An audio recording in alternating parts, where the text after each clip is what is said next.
Ça va être triste.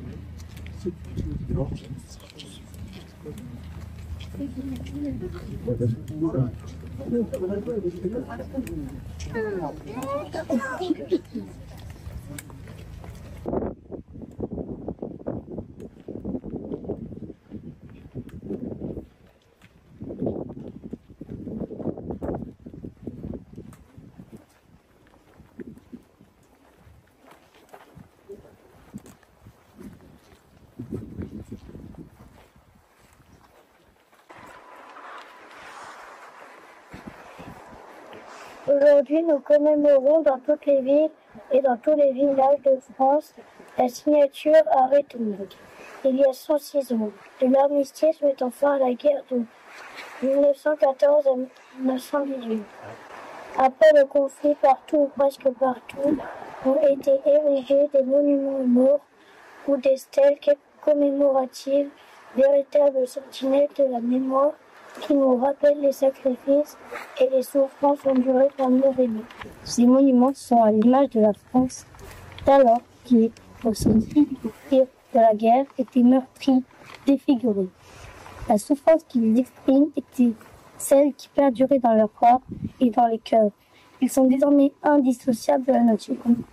Donc ils constituent, avec la mairie, l'église et le cimetière, des éléments structurants, mais ils ont aussi valeur d'engagement en nous signifiant plus jamais cela. Il fallait qu'en regardant ces figures de pierre ou de bronze, on entende résonner les cris, les plaintes, les gémissements, expressions de l'indicible souffrance qui fut celle de nos poilus, mais aussi des populations civiles ou des serres de feu.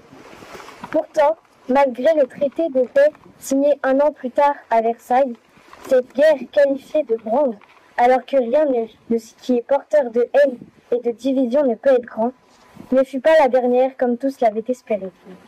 C'est la raison pour laquelle l'Union française des associations de combattants et de victimes de guerre, UFAC, appuie son action sur un motif fondamental qui est de s'opposer à tout règlement de conflit par la guerre, mais de l'obtenir par la négociation.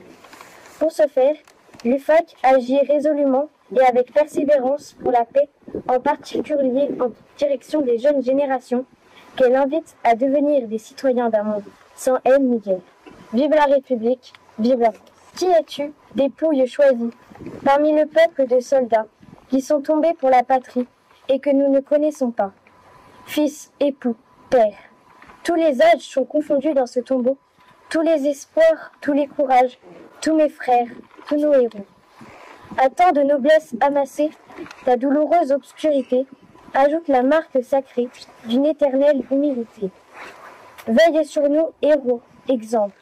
Reçois sans honte les honneurs que nous te rendons sous ce temple où souffrent toutes nos grandeurs. En attendant que l'on te nomme par ton nom en plus haut lieu, car au corps inconnu des hommes, soldat, tu ne l'as pas de Dieu. Henri Dieu. Danchon, Louis, mort pour la France. 1916. Lafay, Joseph, pour la France. Tourlour, Baptiste, mort pour la France. Baudouin, André, mort pour la France. Popin, Camille, Mort pour la France. Mort pour la France. Melun, Ernest. Mort pour la France. Au fil de notre histoire, les soldats morts pour la France, ceux tombés pour le service de la nation ou pour le service de la République, nous disent les pérennités françaises. Toujours nos armées sont là pour accomplir la mission. C'est pourquoi, réunis au pied du monument aux morts, élus, anciens combattants de toutes les générations du feu, enfants des écoles, nous ne sommes pas seulement la garde des morts, nous sommes d'abord des sentinelles des vivants.